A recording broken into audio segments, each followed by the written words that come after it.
Good morning. Shall we start the session?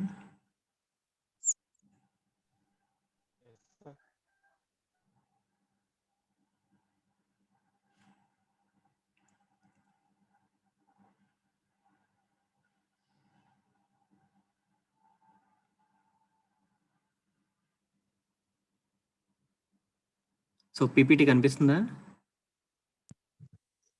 No, sir.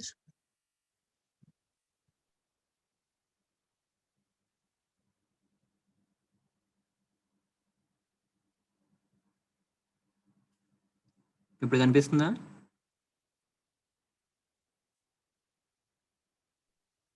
Yes, sir, కనపడుతుంది. ఇప్పుడు కనిపిస్తుందా PPT?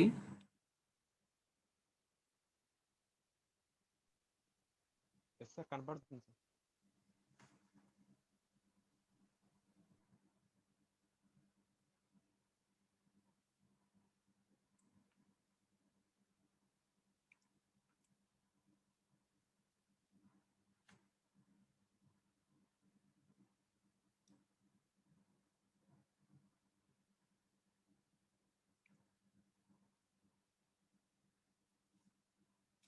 So B section వాళ్ళకి కొంచెం ఇంట్రడక్షన్ అయింది. ఏ సెక్షన్ వాళ్ళకి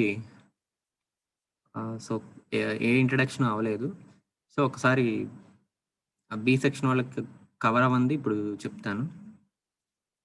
సో జావా ప్రోగ్రామింగ్ అనేది one of the robust programming languages.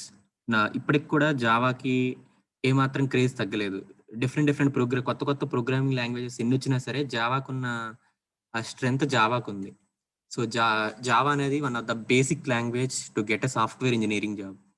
మీకు ఏదైనా సరే ఒక జాబ్ తెచ్చుకోవాలనుకుంటే జావా అనేది కంపల్సరీగా రావాలి. బేసిక్స్ ఆఫ్ జావా అనేది కంపల్సరీగా రావాలి. అసలు జావా పర్పస్ ఏంటి, లాంగ్వేజ్లో స్పెషాలిటీస్ ఏంటి, ఎందుకు ఇది ఇంత పాపులర్ అయింది, ఇవన్నీ కూడా తెలియాలి. సో ఫస్ట్ యూనిట్ వచ్చేటప్పటికి బేసిక్గా సో జావా ప్రోగ్రామ్ అంటే ఏంటి, జావా అనేది ఎలా ఎగ్జిక్యూట్ చేస్తాం, ఎలా రన్ చేస్తాం, జావాలో ఆ జేడీకే ఫైల్స్ ఏముంటాయి, జేఆర్ఈ అంటే ఏంటి, జేడీకే అంటే ఏంటి, జావా లేటెస్ట్ వర్షన్ ఏంటి, సో జావా ప్రోగ్రామ్స్ని కంపైల్ చేసేటప్పుడు ఏం జరుగుతుంది, రన్ చేసేటప్పుడు ఏమవుతుంది, ఇవన్నీ కూడా ఫస్ట్ యూనిట్లో చూస్తాం. సో ముందుగా ప్రోగ్రామింగ్ లాంగ్వేజెస్ గురించి తెలుసుకునే ముందు, ప్రోగ్రామింగ్ లాంగ్వేజెస్ అనేవి 2 టైప్స్ ఉంటాయి. ఒకటి స్ట్రక్చర్ ఓరియంటెడ్ ప్రోగ్రామింగ్ లాంగ్వేజెస్ అంటే ప్రొసీజరల్ ఓరియంటెడ్ ప్రోగ్రామింగ్ లాంగ్వేజెస్, రెండోది object oriented programming languages. So procedural oriented programming language అంటే ఏంటంటే అక్కడ ప్రొసీజర్స్ ఉంటాయి. అంటే ప్రొసీజర్స్ అంటే మాడ్యూల్స్ ఉంటాయి. అంటే మాడ్యూల్స్ అంటే ఫంక్షన్స్ ఉంటాయి. సో ప్రతిదీ కూడా అక్కడ బేసిక్ ఎలిమెంట్ ఏంటంటే ఫంక్షన్. ఏదైనా ఆపరేషన్ పర్ఫామ్ చేయాలంటే ఫంక్షన్ రాసుకుంటాం. సి కానీ ఫోర్టాన్ కానీ procedural oriented programming languages. So అంటే ఏంటంటే అక్కడ ఫంక్షన్స్ ఉంటాయి ఎక్కువగా. అంటే ఏంటంటే మీరు ఏ ఆపరేషన్ పర్ఫామ్ చేయాలన్నా సరే ఒక ఫంక్షన్ని క్రియేట్ చేసి ఆ ఫంక్షన్లో రాస్తారు. సో దాన్ని ప్రొసీజరల్ ఓరియంటెడ్ ప్రోగ్రామింగ్ లాంగ్వేజెస్ అంటారు. సో నెక్స్ట్ వచ్చేటప్పటికి object oriented programming languages. So object oriented programming languages అంటే ఏంటంటే ఇక్కడ బేసిక్ థింగ్ ఏంటంటే ఫంక్షన్స్ కాదు, ఆబ్జెక్ట్స్ లేదా క్లాసెస్. ఇక్కడ మెయిన్గా ఆబ్జెక్ట్ ఓరియంటెడ్ ప్రోగ్రామింగ్ లాంగ్వేజెస్లో ఇక్కడ మెయిన్గా క్లాసెస్ ఉంటాయి. సో ఆ క్లాసెస్కి అసోసియేట్ అయ్యి ఆబ్జెక్ట్స్ ఉంటాయి. సో ఆ ఆబ్జెక్ట్స్కి అసోసియేట్ అయ్యి కొంత డేటా ఉంటుంది. సో ఆ డేటాని యూజ్ చేసుకుని కొన్ని ఆపరేషన్స్ జరుగుతాయి, వాటిని మెథడ్స్ అంటాం. సో ఇక్కడ మనకి జావా ప్రోగ్రామింగ్ వచ్చేటప్పటికి first object oriented programming language Java అనేది. సో జావాకి డిఫరెంట్ స్పెషాలిటీస్ ఉన్నాయి, డిఫరెంట్ అడ్వాంటేజెస్ ఉన్నాయి. సో అడ్వాంటేజెస్ ఏంటో చూద్దాం ఇప్పుడు. ముందుగా ఆబ్జెక్ట్ ఓరియంటెడ్ ప్రోగ్రామింగ్ లాంగ్వేజెస్కి ఉన్న అడ్వాంటేజెస్, అలాగే ప్రొసీజరల్ ఓరియంటెడ్ ప్రోగ్రామింగ్ లాంగ్వేజెస్ ఉన్న డిసడ్వాంటేజెస్ ఒక్కొక్కటి ఒకసారి చెక్ చేద్దాం. Concept of object orientation. So concept of object orientation అంటే అసలు ఆబ్జెక్ట్ ఓరియంటెడ్ ప్రోగ్రామింగ్ లాంగ్వేజెస్ అనేవి ఎందుకు కావాలి మనకి, రియల్ టైంలో ఆబ్జెక్ట్ ఓరియంటెడ్ ప్రోగ్రామింగ్ లాంగ్వేజెస్ ఎందుకు కావాలి, ఎందుకు ప్రొసీజరల్ ఓరియంటెడ్ ప్రోగ్రామింగ్ లాంగ్వేజెస్ కన్నా ఆబ్జెక్ట్ ఓరియంటెడ్ ప్రోగ్రామింగ్ లాంగ్వేజెస్ ఎక్కువ పాపులర్ ఎందుకు అయ్యాయి. సో ఎందుకు అయ్యాయంటే సపోజ్ మనకి ప్రోగ్రామ్స్ రాస్తున్నాం, సిలో కానీ ఏదైనా ప్రొసీజరల్ ఓరియంటెడ్ ప్రోగ్రామింగ్ లాంగ్వేజ్లో ప్రోగ్రామ్స్ రాస్తున్నాం అంటే ఆ ప్రోగ్రామ్ అనేది బేసిక్గా వేరియబుల్స్ మీద డిపెండ్ అయి ఉంటుంది. ఏదైనా సరే దేన్నైనా సరే వేరియబుల్గా తీసుకోవాలి, ఆ వేరియబుల్స్ మీద ఆపరేషన్స్ పర్ఫామ్ చేయాలి. ఆ వేరియబుల్‌లో డేటా స్టోర్ చేస్తాం. ఆ డేటాని బేస్ చేసుకొని ఆపరేషన్స్ పర్ఫార్మ్ చేయాలి. సో, మనం రియల్ టైమ్‌కొచ్చేటప్పటికేంటంటే, రియల్ టైమ్‌లో డిఫరెంట్ ఆబ్జెక్ట్స్ ఉంటాయి. సో, ఈ ఆబ్జెక్ట్స్ మొత్తాన్ని ప్రోగ్రామింగ్ లాంగ్వేజ్‌లోకి కొరిలేట్ చేయటం లేదా అడాప్ట్ చేసుకోవడం కష్టమవుతుంది. అక్కడేంటి ప్రొసీజరల్ ఓరియెంటెడ్ ప్రోగ్రామింగ్ లాంగ్వేజ్‌లో ఏదైనా సరే వేరియబుల్ అంటాం. ఇంట్ x ఈక్వల్ టు 10 లేదా క్యార్ y is equal to some name. So, A operations perform చేయాలన్నా సరే, ఆ వేరియబుల్స్ యూజ్ చేసుకునే చేస్తారు మీరు. సో, అలాంటప్పుడు ఏంటంటే రిస్ట్రిక్షన్స్ వస్తున్నాయి మనకి. అంటే ఏంటంటే ప్రతిది రియల్ టైమ్‌లో ఉన్న ప్రతి ఆబ్జెక్ట్‌ని ఆ వేరియబుల్‌గా ట్రీట్ చేయలేం. వేరియబుల్‌లో కన్వర్ట్ చేసుకోలేం.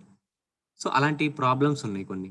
సో, ఆ ప్రాబ్లమ్స్ అన్నిటిని అచీవ్ చేయడానికి ఆబ్జెక్ట్ ఓరియెంటెడ్ ప్రోగ్రామింగ్ లాంగ్వేజెస్ అని వచ్చినాయి. ఇక్కడేంటంటే రియల్ వరల్డ్‌లో ఉన్న దేన్నైనా సరే ఆబ్జెక్ట్‌లా ట్రీట్ చేయొచ్చు. సో, కంప్యూటర్ గాని, టేబుల్ గాని, మాస్క్ గాని, లేకపోతే మొబైల్ ఫోన్ గాని ఏదైనా సరే మన కళ్ళకి కనపడే దేన్నైనా సరే ఆబ్జెక్ట్‌లా ట్రీట్ చేయొచ్చు. సో, ఇదొక ఆబ్జెక్ట్, ఇదొక ఆబ్జెక్ట్ అలా ట్రీట్ చేయొచ్చు. సేమ్ అదే ఆబ్జెక్ట్‌ని ప్రోగ్రామ్‌లో రాసేస్తాం. అప్పుడు ప్రోగ్రామింగ్ అనేది ఈజీగా ఉంటది. అలా గాకుండా ఆబ్జెక్ట్‌ని వేరియబుల్‌లా అనుకుని, ఆ వేరియబుల్ మీద ఆపరేషన్స్ పర్ఫార్మ్ చేస్తే కొంచెం ఇబ్బందిగా ఉంటది. అంటే ప్రోగ్రామ్‌ని మనం కరెక్ట్‌గా ఇంప్లిమెంట్ చేయలేం. మనం అనుకున్న ఎసెన్స్ అనేది అక్కడ రాదు. సపోజ్ రియల్ వరల్డ్‌లో దీన్ని కంప్యూటర్‌ని ఆబ్జెక్ట్ అంటున్నాం. మనం ప్రోగ్రామ్‌కొచ్చేటప్పటికి దాన్ని ఆబ్జెక్ట్ అంటున్నాం. అంటే రియల్ వరల్డ్‌లో ఉన్న కాన్సెప్ట్స్‌ని సింక్ చేసుకోవచ్చు. అంటే దేన్నైనా సరే ఆబ్జెక్ట్ అంటున్నాం గాబట్టి, ఖచ్చితంగా మనం ప్రోగ్రామ్‌లో కూడా ఆబ్జెక్ట్స్ ఉంటాయి. సో, అప్పుడు ఈజీగా కొరిలేట్ చేసుకోవచ్చు. ఈజీగా మెథడ్స్ రాసుకోవచ్చు. ఈజీగా ఇంప్లిమెంట్ చేసుకోవచ్చు. మన ప్రాబ్లమ్‌కి సొల్యూషన్ ఈజీగా ఈ ఆబ్జెక్ట్స్ యూజ్ చేసుకొని ఇంప్లిమెంట్ చేయొచ్చు. సో, అందుకని చెప్పి ఇప్పుడు ఆబ్జెక్ట్ ఓరియెంటెడ్ ప్రోగ్రామింగ్ లాంగ్వేజెస్ అనేవి పాపులర్ అయినాయి. సో, జావా అనేది one of the pure object oriented programming language.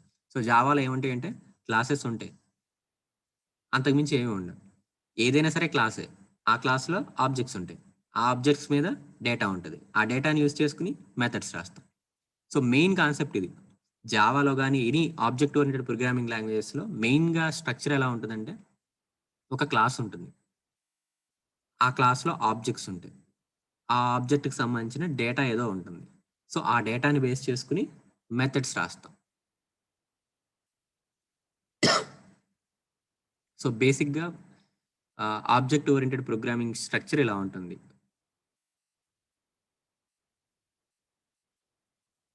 So, అసల need for object oriented programming. అసల ఆబ్జెక్ట్ ఓరియెంటెడ్ ప్రోగ్రామింగ్ అనేది ఎందుకు కావాలి? ఎందుకు కావాలంటే ముందు ప్రొసీజరల్ ఓరియెంటెడ్ ప్రోగ్రామింగ్‌లో ఉన్న లిమిటేషన్స్ ఏంటో ఐడెంటిఫై చేస్తే ఈజీగా మనకి ఎందుకు కావాలో ఈజీగా చెప్పగలం. సో, మెయిన్‌గా మనకి ప్రొసీజరల్ ఓరియెంటెడ్ ప్రోగ్రామింగ్‌లో కొన్ని లిమిటేషన్స్ ఉన్నాయి. ప్రొసీజరల్ ఓరియెంటెడ్ ప్రోగ్రామింగ్‌లో కొన్ని లిమిటేషన్స్ ఉన్నాయి. సో, ఆ లిమిటేషన్స్ ఏంటంటే ఫ first one it is difficult to add any new functionality or to upgrade the program. So, C ప్రోగ్రామింగ్‌లో గాని, స్ట్రక్చరల్ ఓరియెంటెడ్ ప్రోగ్రామింగ్‌లో గాని ఏదైనా కొత్త ఫంక్షనాలిటీ యాడ్ చేయడం కష్టమవుతుంది. అలాగే అప్‌గ్రేడ్ చేయడం కష్టమవుతుంది. Suppose C language తీసుకున్నారనుకోండి.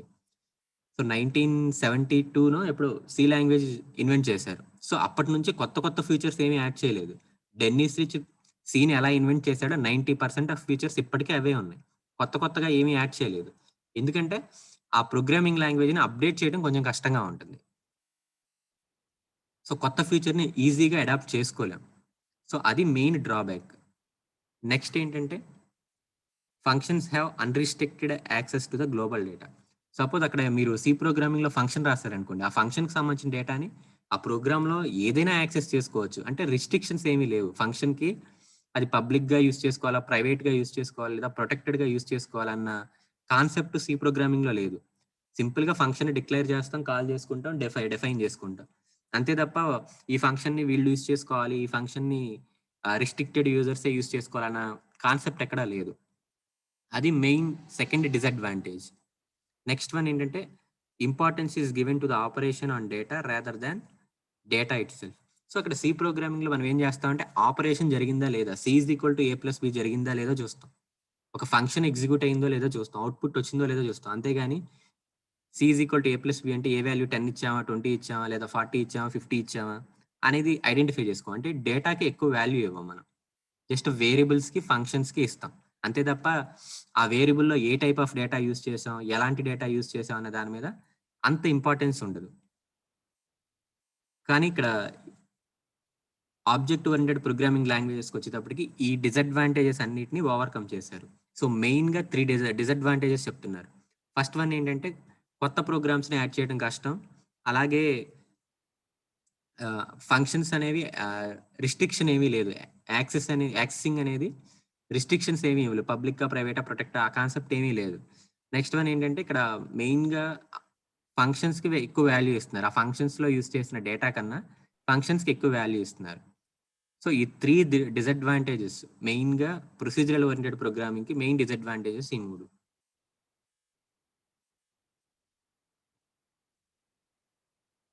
నెక్స్ట్ ఏంటంటే need for object oriented programming. So, ఈ ఆబ్జెక్ట్ ఓరియెంటెడ్ ప్రోగ్రామింగ్ వల్ల మనకు కొన్ని అడ్వాంటేజెస్ ఉన్నాయి. అసలు ఎందుకు కావాలి అంటే ఫస్ట్ వన్ ఏంటంటే quickly and carry out modifications easily. So, ఇక్కడ మోడిఫికేషన్స్ అనేవి ఈజీగా చేస్తాం. ఆబ్జెక్ట్ ఓరియెంటెడ్ ప్రోగ్రామింగ్‌లో మోడిఫికేషన్స్ అనేవి ఈజీగా చేయొచ్చు. While compare to the procedural oriented programming. అక్కడేంటి మనకి ఏదైనా సరే ఫంక్షన్స్‌లో రాస్తాం. ఏదైనా ఎంత పెద్ద ప్రోగ్రామ్ అయినా సరే ఫంక్షన్స్‌లో డిఫైన్ చేసుకుంటాం. సో, ఏదైనా ఎర్రర్ వచ్చిందనుకోండి మళ్ళీ ఫస్ట్ నుంచి line by line, line by line check చేసుకుంటూ రావాలి. అలా గాకుండా ఇక్కడేంటంటే మెయిన్‌గా ఆబ్జెక్ట్ ఓరియెంటెడ్ ప్రోగ్రామింగ్‌లో క్లాసెస్, ఆబ్జెక్ట్స్, మెథడ్స్ ఇలా ఉంటాయి. క్లాసెస్ మొత్తం కూడా ఈ ఆబ్జెక్ట్స్, మెథడ్స్ ఇవన్నీ కలిపేసి ఒక యూనిట్‌లా క్లాస్‌లో ఉంటాయి. సో, అంటే ఏదైనా ఎర్రర్ వచ్చిందనుకోండి డైరెక్ట్‌గా ఆ క్లాస్‌లోకెళ్ళి ఆ క్లాస్‌లో చెక్ చేసుకుంటే సరిపోతుంది. అంటే ఇక్కడ మోడిఫికేషన్స్ అనేవి ఈజీగా చేయొచ్చు. ఎర్రర్ ఐడెంటిఫికేషన్ అనేది కూడా కొంచెం ఈజీగా చేయొచ్చు. అలాగే this approach makes it easier for programmers to change and update the programme.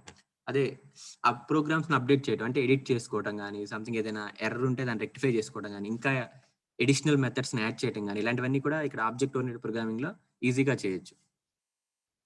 Oops has made developing large programs more manageable. అంటే ఏంటంటే ఇక్కడ మనకి ఊప్స్ కాన్సెప్ట్స్ ఉంటాయి. ఆబ్జెక్ట్ ఓరియెంటెడ్ ప్రిన్సిపల్స్ ఉంటాయి. డేటా అబ్స్ట్రాక్షన్ అని, ఎన్‌క్యాప్సులేషన్ అని, ఇన్‌హెరిటెన్స్ అని, పాలిమార్ఫిజం అని, డేటా హైడింగ్ అని ఇలా డిఫరెంట్ ఆబ్జెక్ట్ ఓరియెంటెడ్ ప్రిన్సిపల్స్ ఉన్నాయి. సో, ఆబ్జెక్ట్ ఓరియెంటెడ్ ప్రిన్సిపల్స్ అన్నీ కూడా ఆబ్జెక్ట్ ఓరియెంటెడ్ ప్రోగ్రామింగ్ లాంగ్వేజ్ అనేది ఫాలో అవుతుంది.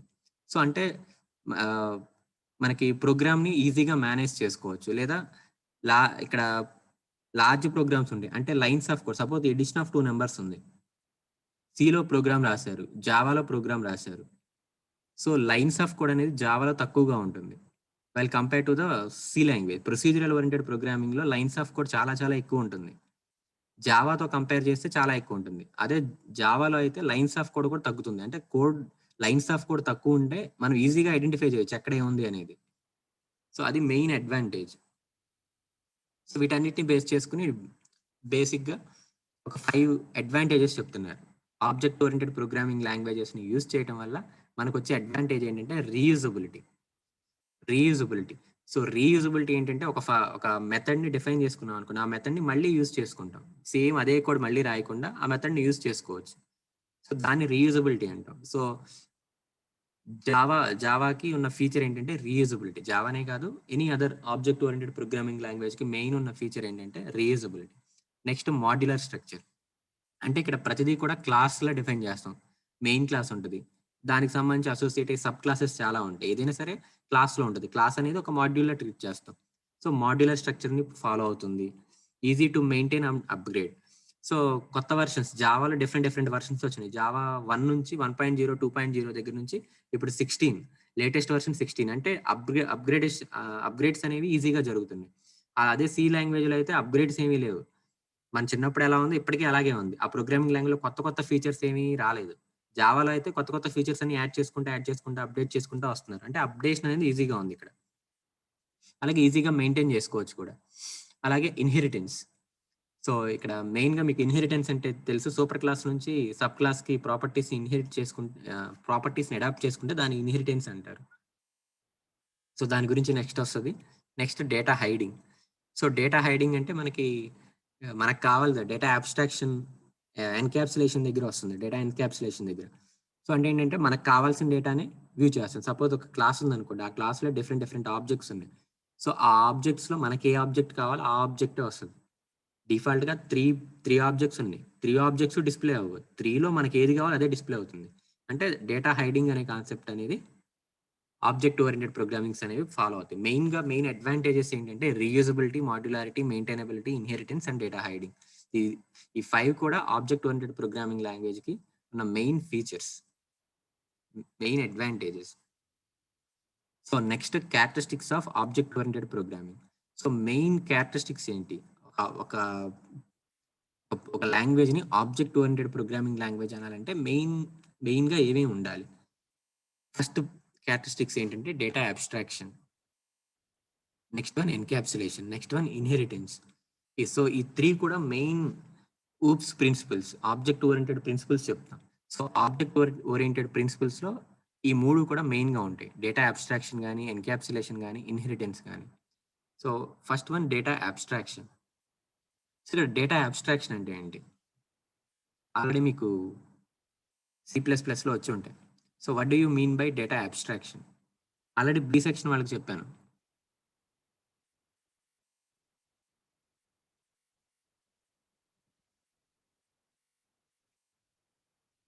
డేటా అబ్స్ట్రాక్షన్ అంటే ఏంటి? Hiding of unnecessary data sir. So hiding of unnecessary data. So అంటే ఏంటంటే మనకు కావాల్సిన డేటాని చూస్ చేసుకోవటం. ఫర్ ఎగ్జాంపుల్ ఒక ఎగ్జాంపుల్ చెప్పాను ఇక్కడ కార్స్ అని. నెక్స్ట్ ఇక్కడ చూడండి. ఒక ఎగ్జాంపుల్ తీసుకున్నాం. కార్స్ అనేది ఒక class.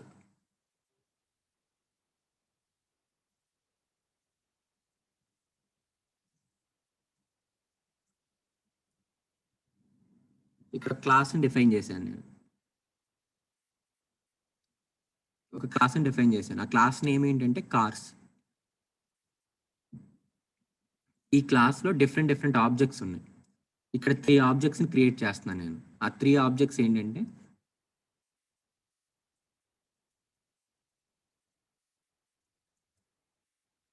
First object buyer. Second object dealer. Third object manufacturer.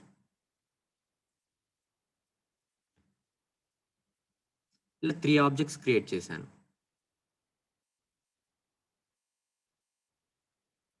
ఇక్కడ కార్స్ అనేది ఒక క్లాసు. ఆ క్లాస్‌లో 3 ఆబ్జెక్ట్స్ ఉన్నాయి. ఆ 3 ఆబ్జెక్ట్స్ ఏంటంటే బయ్యరు, డీలరు, మ్యానుఫ్యాక్చరర్. సో ఈ డయాగ్రామ్‌లో బయ్యర్ ఉన్నారు.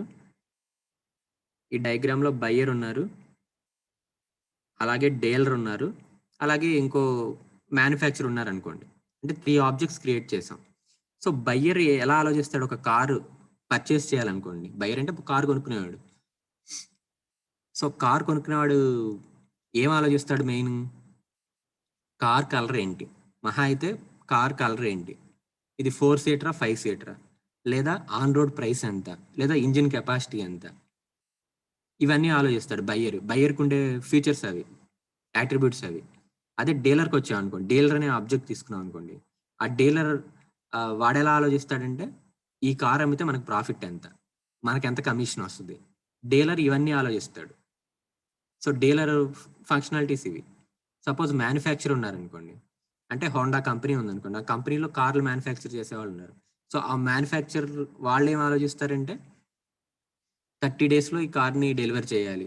అవుతుందా లేదా? ఈ కార్ పార్ట్స్, ఈ కార్‌ని అసెంబుల్ చేయడానికి కావాల్సిన పార్ట్స్ అన్నీ మన దగ్గర ఉన్నాయా లేదా? లేదా ఇంపోర్ట్ చేసుకోవాలా? ఇవన్నీ ఆలోచిస్తాడు. సో మనకి 15,00,000 కార్ ప్రైస్ అనుకోండి. ఆ 15,00,000లో ఇవన్నీ మనం చేయగలమా లేదా? ఇవన్నీ మ్యానుఫ్యాక్చరర్ ఆలోచిస్తాడు. అంటే కార్స్ అనే ఒక క్లాస్‌ని క్రియేట్ చేసామనుకోండి. క్రియేట్ చేసినప్పుడు 3 ఆబ్జెక్ట్స్‌ని క్రియేట్ చేసాం. బయ్యరు, డీలరు, మ్యానుఫ్యాక్చరర్ అని 3 ఆబ్జెక్ట్స్‌ని క్రియేట్ చేసాం. సో ఈ 3 ఆబ్జెక్ట్స్‌ని క్రియేట్ చేసినప్పుడు సపోజ్ మనం ఏదైనా ప్రోగ్రామ్ రాసామనుకోండి. ప్రోగ్రామ్ రాసినప్పుడు ఈ 3 ఆబ్జెక్ట్స్ ఎగ్జిక్యూట్ అవ్వవు. మనకి సపోజ్ మనం బై చేస్తున్నాం. బయ్యర్ మెథడ్‌ని కాల్ చేసామనుకోండి. బయ్యర్‌కి సంబంధించిన ఏదైనా మెథడ్‌ని కాల్ చేసామనుకోండి. దానికి సంబంధించిన మెథడ్సే ఎగ్జిక్యూట్ అవుతాయి. దానికి సంబంధించిన మెథడ్స్ ఎగ్జిక్యూట్ అవుతాయి. అంటే మిగతా మెథడ్స్ ఇవన్నీ కూడా ఈ ఆబ్జెక్ట్‌కి సంబంధించిన మెథడ్స్ కూడా ఎగ్జిక్యూట్ అవ్వవు. అంటే ఇవన్నీ కూడా హైడ్ అయ్యి ఉంటాయి. మనకి ఏది కావాలో అదే ఎగ్జిక్యూట్ అవుతుంది. దాన్నే డేటా అబ్స్ట్రాక్షన్ అంటారు. దాన్ని డేటా అబ్స్ట్రాక్షన్ అంటారు. ఒకసారి డెఫినిషన్ చూడండి. It is the process of extracting the most relevant characteristics of object data. So ఇక్కడ extracting the most relevant characteristics, ఇక్కడ మనకి 3 ఆబ్జెక్ట్స్ ఉన్నాయి. ఆ 3 ఆబ్జెక్ట్స్‌లో మనకి రిలవెంట్‌గా ఏది కావాలో అదే ఎగ్జిక్యూట్ అవుతుంది.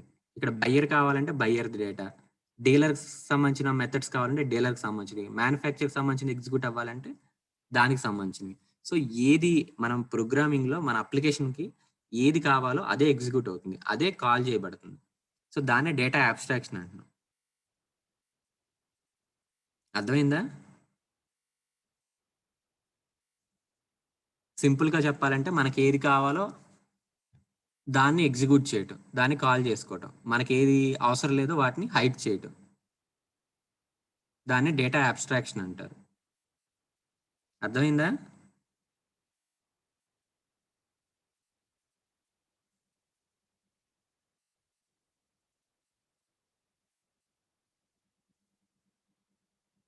సో నెక్స్ట్ వన్,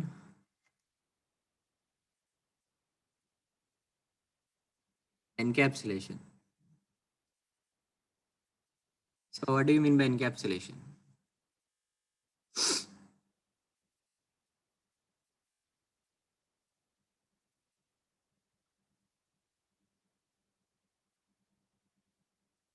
ఎన్క్యాప్సులేషన్ అంటే ఏంటి? Wrapping up of data. మీకు ఇవన్నీ ఆల్రెడీ వచ్చే ఉంటాయి. Wrapping the data and methods into a single unit. So అంటే ఏంటంటే ఇక్కడ మనకి ప్రీవియస్ ఎగ్జాంపుల్‌లో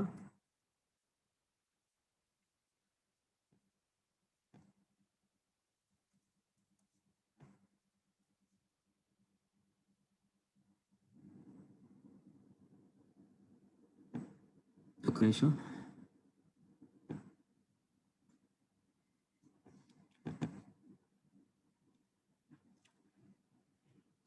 సో ప్రీవియస్ ఎగ్జాంపుల్‌లో ఇక్కడ దీనికి ఈ కాన్సెప్ట్ మనకి రియల్ టైమ్‌లో ఇవన్నీ వస్తాయి. సపోజ్ మనం ప్రోగ్రామ్ రాయాలనుకోండి. సో వాళ్ళేం చెప్తారు, మనకి క్లయింట్స్ ఏం చెప్తారు, నాకొక కార్ కంపెనీ ఉంది. ఆ కార్ కంపెనీలో డిఫరెంట్ యూజర్స్ ఉంటారు. బయ్యర్ ఉంటారు, డీలర్స్ ఉంటారు, మ్యానుఫ్యాక్చరర్స్ ఉంటారు. ఇలా డిఫరెంట్ యూజర్స్ ఉంటారు. బయ్యర్ ఫర్మ్ మెథడ్స్ ఇవి, డీలర్ మెథడ్స్ ఇవి, మ్యానుఫ్యాక్చర్ మెథడ్స్ ఇవి, ఇలా చెప్తారు. ఇలా చెప్పినప్పుడు ఈ కాన్సెప్ట్ మొత్తానికి మీరు ప్రోగ్రామ్ రాయాలి. సో ప్రోగ్రామ్ రాయాలన్నప్పుడు సపోజ్ సి ప్రోగ్రామ్ రాయాలనుకోండి. ఇప్పుడు కార్‌ని ఒక వేరియబుల్ తీసుకోవాలి. బయ్యర్‌కి సంథింగ్ ఏదైనా కాన్సెప్ట్ యూజ్ చేయాలి. డీలర్‌కి ఇంకోటి ఏదైనా యూజ్ చేయాలి. ఇంకో వేరియబుల్ తీసుకోవాలి. మ్యానుఫ్యాక్చర్‌కి ఇంకో వేరియబుల్ తీసుకోవాలి. సో మీరు ఏ ఆపరేషన్ పర్ఫార్మ్ చేసినా ఆ వేరియబుల్స్‌ని బట్టే చేయగలరు. అదే జావా గాని, any other object oriented program తీసుకున్నారనుకోండి. సో ఈ కాన్సెప్ట్ మొత్తానికి మనం ఈజీగా జావా ప్రోగ్రామ్ రాసేయొచ్చు. ఎలా అంటే ఇక్కడేంటి ఇక్కడ ఇది మెయిన్ కాన్సెప్ట్ ఏంటంటే కార్స్ గురించి. కార్‌కి సంబంధించింది. సో కార్‌ని ఒక క్లాస్‌గా తీసుకుంటాం.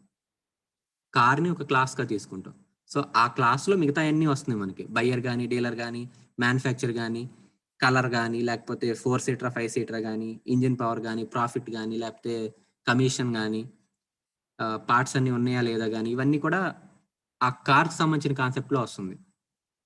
ఇక్కడేంటంటే మెయిన్‌గా కార్స్‌ని క్లాస్‌గా తీసుకున్నాం.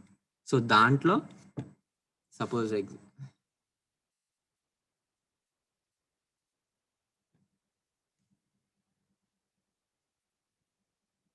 చూడండి.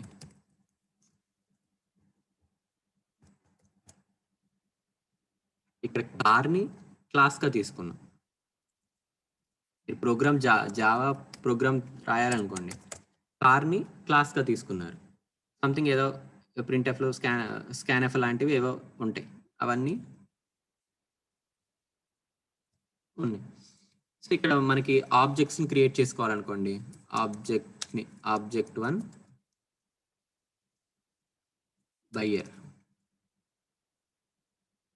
ఆబ్జెక్ట్1 బయ్యర్. Object two dealer.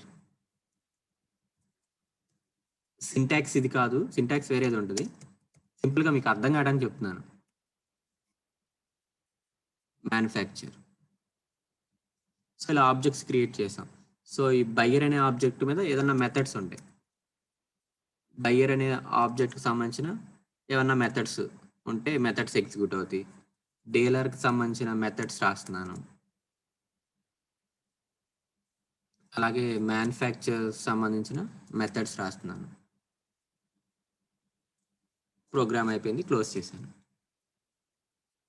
ఏమన్నా ప్రింట్ఎఫ్లు ఉంటే ప్రింట్ చేసుకుంటాం. ఏమన్నా ప్రింట్ చేసేవి ఉంటే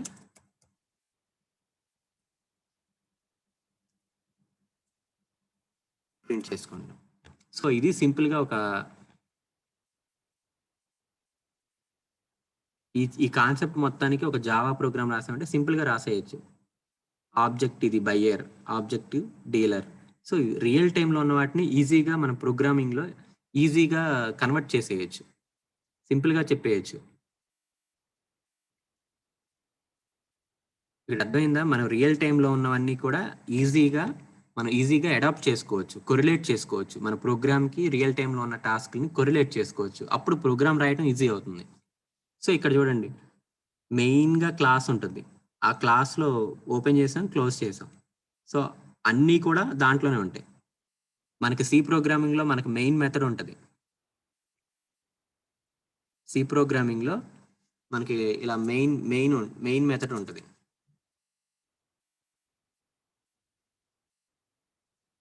మెయిన్ బ్రేసెస్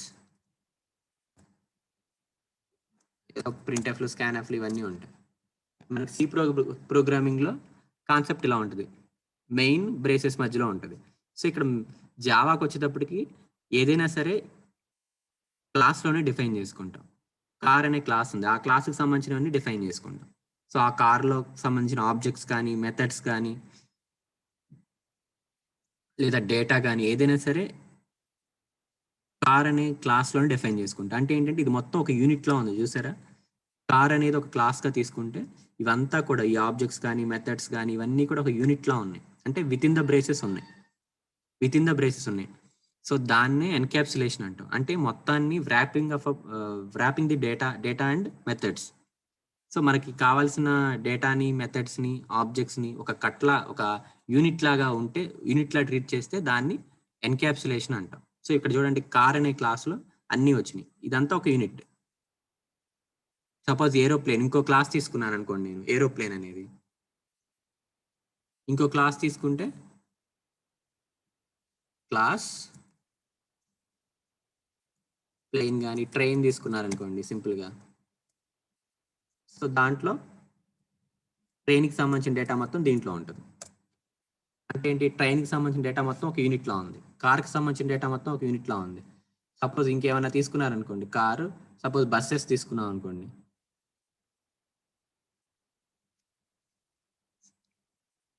సపోజ్ బస్ తీసుకుంటే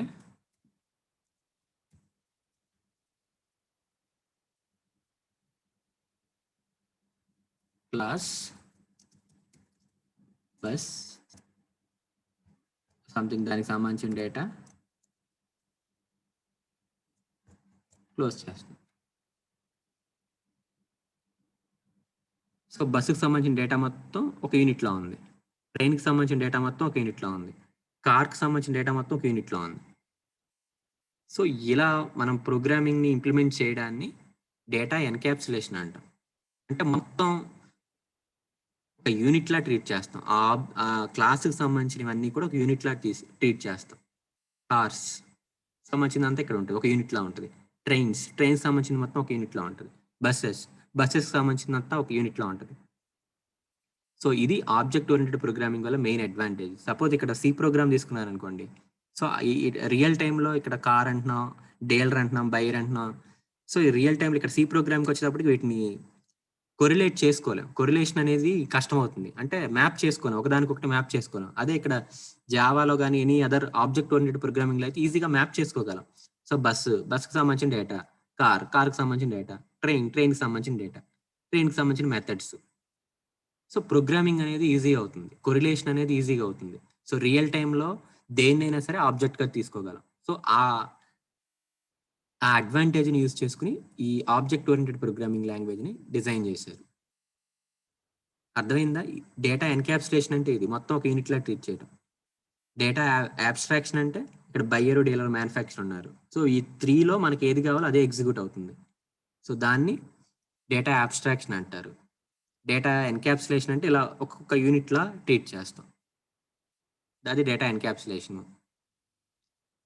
ఇంకా నెక్స్ట్ ఏముంటది ఫీచర్ ఇన్‌హెరిటెన్స్. సో ఇన్‌హెరిటెన్స్ అంటే ఏంటంటే ఇదొక క్లాస్. ఈ క్లాస్‌లో ఉన్న మెథడ్స్‌ని మళ్ళీ మనం యూజ్ చేసుకోవాలండి. మెథడ్స్ గానీ, సంథింగ్ ఆబ్జెక్ట్స్ గానీ మళ్ళీ యూజ్ చేసుకోవాలనుకుంటే దాన్ని ఇన్‌హెరిటెన్స్ అంటాం. ఇన్‌హెరిటెన్స్ కాన్సెప్ట్‌ని యూజ్ చేసుకొని ఇంప్లిమెంట్ చేసుకోండి. సపోజ్ ఫర్ ఎగ్జాంపుల్ కార్స్ తీసుకున్నాం అనుకోండి.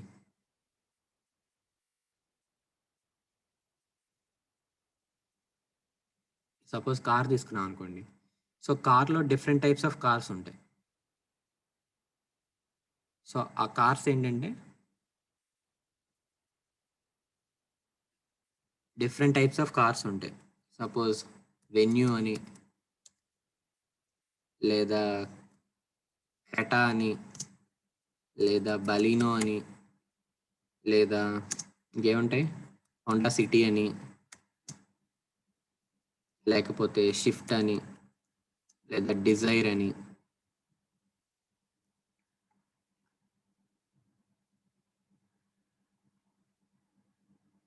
సో హోండా అమేజ్ అంట, అమేజ్ అని, ఇలా డిఫరెంట్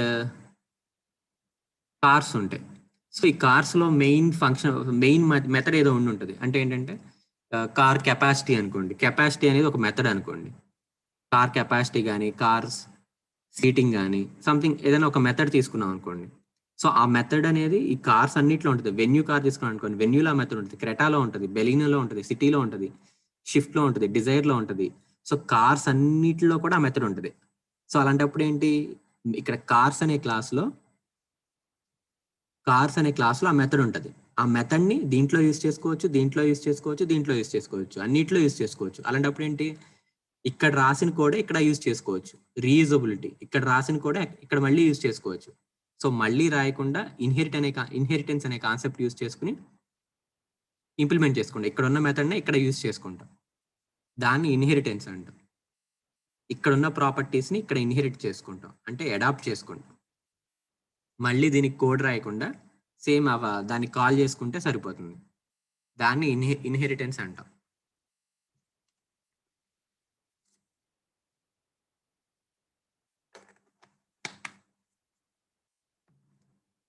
అర్థమైందా? సో ఇవన్నీ ఆల్రెడీ మీకు బేసిక్ కాన్సెప్ట్స్ ఇవన్నీ వచ్చినవే.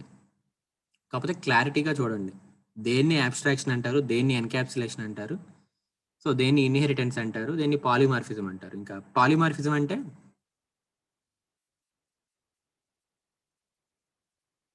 పాలీ అంటే మోర్ దాన్ వన్, మార్ఫిజం అంటే morphing. Morphing means forms. Different ఫార్మ్స్‌లో ఉంటాం. అంటే ఏంటంటే సపోజ్ ప్లస్ ఉందనుకోండి.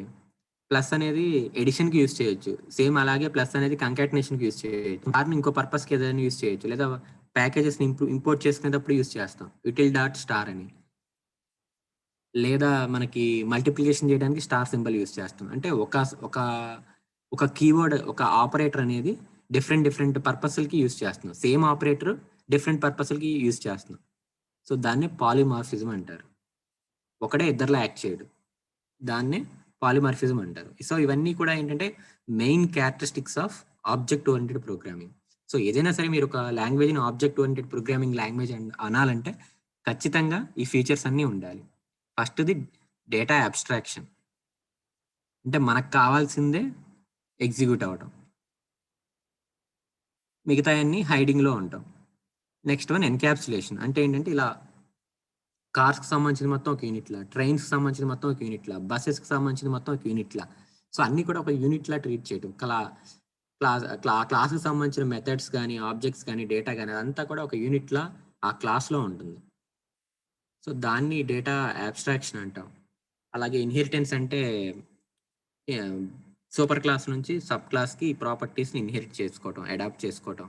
అలాగే పాలిమార్ఫిజం అంటే మోర్ దాన్ వన్ ఫార్మ్స్. అంటే ఏంటంటే ప్లా ఒక ఆపరేటర్ ప్లస్ ఉంది లేదా స్టార్ ఉంది. అది ఎడిషన్‌కి యూజ్ చేస్తాం. అలాగే కంకాటినేషన్‌కి యూజ్ చేస్తాం. స్టార్ ఉందనుకోండి. ఆ స్టార్ అనేది మల్టిప్లికేషన్‌కి యూజ్ చేస్తాం. ప్యాకేజెస్‌ని ఇంపోర్ట్ చేసుకునేటప్పుడు కూడా యూజ్ చేస్తాం. అంటే ఒక ఆపరేటర్ అనేది డిఫరెంట్ సిట్యుయేషన్స్‌లో డిఫరెంట్‌గా యాక్ట్ చేస్తది. సో సో దాన్నే పాలిమార్ఫిజం అంటారు. సో ఇవన్నీ కూడా main features of object oriented programming language. So అలాగే యాక్సెస్ స్పెసిఫైర్స్ ఉంటాయి. సో యాక్సెస్ స్పెసిఫైర్స్ అంటే మనకి యాక్సెసింగ్ అనేది ఎవరెవరికి ఇవ్వచ్చు అంటే ఏంటంటే సెక్యూరిటీ ప్రొవైడ్ చేయడం. సో ఈ ఫంక్షన్ సపోజ్ కార్స్ అనే క్లాస్ రాశాను అనుకోండి. సో కార్స్ అనే క్లాస్ రాస్తే ఆ క్లాస్ని ఎవరెవరు యాక్సెస్ చేసుకోవచ్చు. ఇక్కడ ఏం మెన్షన్ చేయలేదు, నేను సింపుల్గా క్లాస్ని డిక్లేర్ చేశాను. దాన్ని ఎవరెవరు చేసుకోవచ్చు అంటే మనం ముందుగా డిక్లేర్ చేసుకోవాలి, పబ్లిక్కా ప్రైవేటా అని. సపోజ్ పబ్లిక్ అన్నాను అనుకోండి, పబ్లిక్ క్లాస్ కార్ అంటే ఏంటంటే సో ఈ కార్స్ అనే క్లాస్ని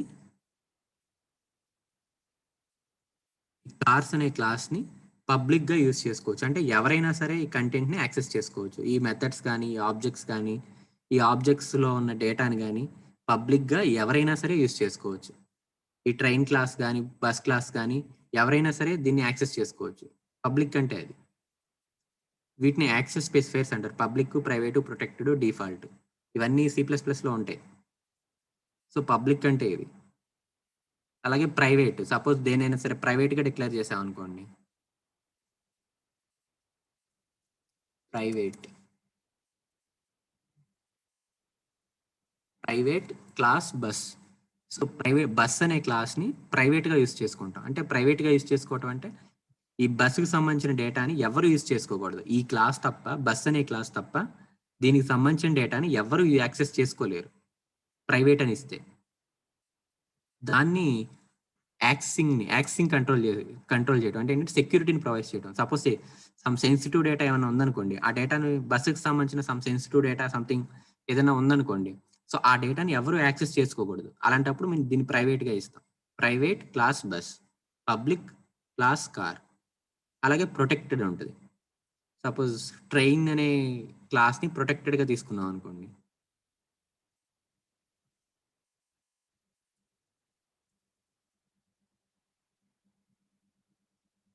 ప్రొటెక్టెడ్ క్లాస్ ట్రైన్ అంటే ప్రొటెక్టెడ్ అంటే ఏంటంటే సమ్ రిస్ట్రిక్షన్స్ ఇస్తాం, కొంతమంది యాక్సెస్ చేసుకోవచ్చు అని.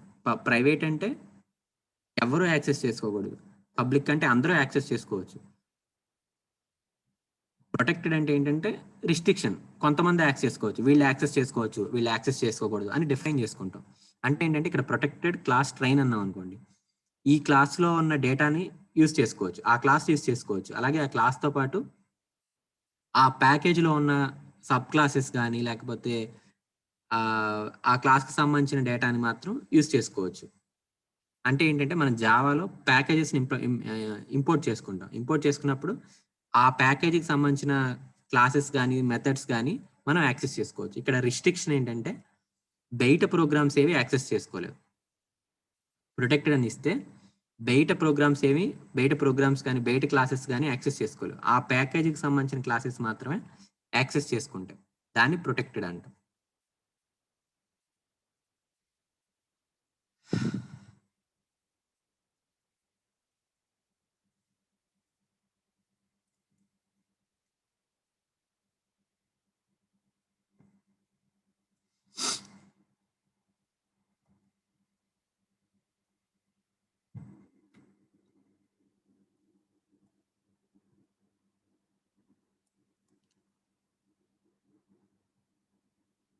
ఒక ఎగ్జాంపుల్ చెప్పారు ఇక్కడ డేటా ఎన్క్యాప్సులేషన్కి.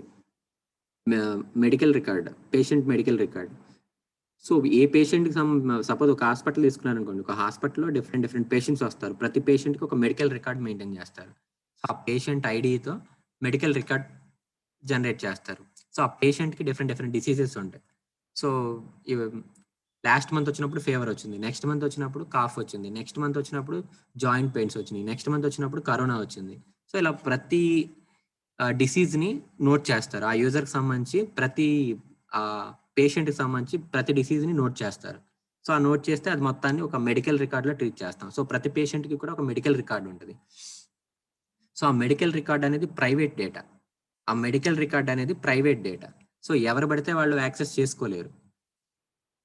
సో ఇక్కడ రిస్ట్రిక్షన్స్ ఇవ్వాలి, మనం ఖచ్చితంగా ఇన్ఫర్మేషన్ని హైడ్ చేయాలి. అంటే పబ్లిక్కో ప్రైవేటో ప్రొటెక్టెడో చెప్పాలి. సో ఇప్పుడు మనం క్రియేట్ చేసినప్పుడు ఇక్కడ ప్రైవేట్ ఇస్తాం. సో ప్రైవేట్ మెడికల్ రికార్డ్స్ లేదా ప్రైవేట్ పేషెంట్ ఆబ్జెక్ట్ని క్రియేట్ చేసినప్పుడు ఆ ఆబ్జెక్ట్కి ప్రైవేట్ అనే యాక్సెస్ స్పెసిఫైర్ని ఇస్తాం. సో ఇక్కడ డేటా ఎన్క్యాప్సులేషన్ అంటే ఆ పేషెంట్కి సంబంధించిన డేటా మొత్తం ఉంటుంది. ఆ పేషెంట్కి సంబంధించిన డిసీజెస్ ఉంటాయి, ఆ డిసీజెస్ అన్నీ ఉంటాయి. సో మనకి ఏ డిసీజ్ కావాలో ఆ డిసీజ్ని మనం యాక్సెస్ చేసుకుంటాం. అంటే అన్ని డిస్ప్లే అవ్వకుండా మనకి ఆ అప్రాప్రియేట్ టైంలో ఏది కావాలో దాన్ని యాక్సెస్ చేసుకుంటాం. దాన్ని ఎన్క్యాప్సులేషన్ అంటాం. అంటే అది మొత్తం ఆ డిసీజెస్ మొత్తం కూడా ఒక యూనిట్‌లో ఉంటుంది. ఆ పేషెంట్ అనేది ఒక క్లాస్‌గా తీసుకుంటే ఆ క్లాస్‌లో డిసీజ్ 1 ఒక ఆబ్జెక్ట్, డిసీజ్ 2 ఇంకో ఆబ్జెక్ట్, డిసీజ్ 3 ఇంకో ఆబ్జెక్ట్. సో ఆ మొత్తం కూడా ఒక ర్యాక్‌లో ఉంటాయి. సపోజ్ మనం దీన్ని ర్యాక్స్‌లా ట్రీట్ చేయొచ్చు. మనకి ఇంట్లో ర్యాక్స్ ఉంటాయి గదా! సో ఒక్కొక్క ర్యాక్‌లో ఒక్కొక్కటి ప్లేస్ చేస్తాం. వాల్యుబుల్ థింగ్స్ అన్నీ ఒక ర్యాక్‌లో పెడతాం. రెగ్యులర్‌గా యూజ్ చేసేయన్నీ ఒక దాంట్లో పెడతాం. సో అలా ఒక పేషెంట్‌కి సంబంధించిన అన్ని డిసీజెస్‌లో కూడా ఒక యూనిట్‌లా ట్రీట్ చేస్తాం. అది ఎన్‌క్యాప్సులేషన్ అంటే. అక్కడ ఇన్ఫర్మేషన్ హైడింగ్ అంటే పబ్లిక్, ప్రైవేట్ ప్రొటెక్ట్ ఇస్తాం. సో పబ్లిక్ అంటే, ప్రైవేట్ అంటే, ప్రొటెక్టెడ్ అంటే ఏంటో చెప్పారు. అలాగే ఇన్‌హెరిటెన్స్ అంటే పాలిమార్ఫిజం మోర్ దాన్ 1 ఫార్మ్స్ ఉంటాయి. స్టార్‌ని డిఫరెంట్ ప్లేసెస్‌లో యూజ్ చేస్తాం. కామెంటింగ్ కూడా స్టార్‌ని యూజ్ చేస్తాం. ప్యాకేజెస్‌ని ఇంపోర్ట్ చేసుకున్నప్పుడు కూడా స్టార్‌ని యూజ్ చేస్తాం. అంటే స్టార్ అనే సింబల్‌ని డిఫరెంట్ వేస్‌లో యూజ్ చేసుకోవచ్చు. ఒక్కొక్క సిట్యుయేషన్‌లో ఒక్కొక్కలా బిహేవ్ చేస్తది. దాన్ని పాలిమార్ఫిజం అంటాం. సో ఇది బేసిక్‌గా main characteristics of object oriented programming. ఏమైనా డౌట్స్ ఉన్నాయా?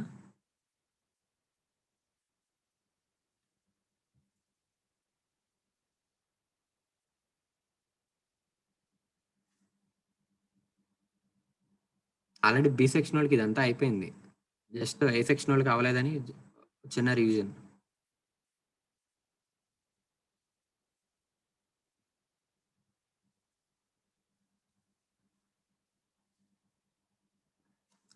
అలాగే మీ ల్యాప్‌టాప్స్‌లో జావాని ఇన్‌స్టాల్ చేశారా?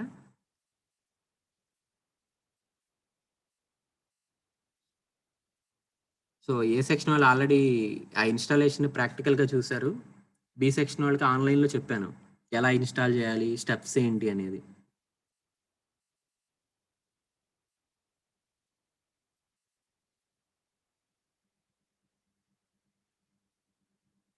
ఏమైనా డౌట్స్ ఉన్నాయా ఇక్కడి దాకా?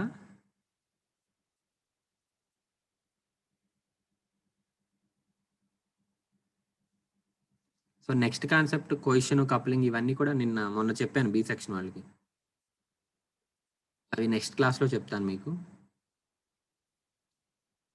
సో ఏమైనా డౌట్స్ ఉన్నాయా?